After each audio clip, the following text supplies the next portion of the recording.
Hey guys, welcome back to our channel. In this video, I'm going to show you the ways to transfer ticket to someone else. Now, unfortunately, it is not possible to transfer ticket from one account to another account. Instead, you can try editing your order information to put your ticket under someone else's name and email address. Now, this does not remove the ticket from your Eventbrite account, but the new attendee will receive the email promoting them to claim the ticket when you save the changes. Now, if you purchase ticket from a third party seller or had ticket purchase or on your behalf, you won't be able to log in and update the information on the original order. Now, this original ticket buyer needs to perform the transfer in this case or contact the event organizer for assistance.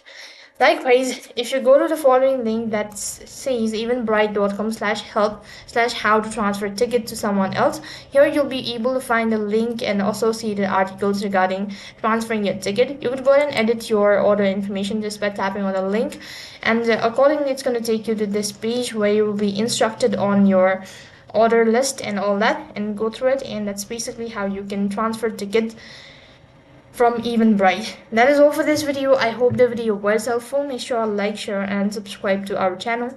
Thank you for watching. See you in the next video.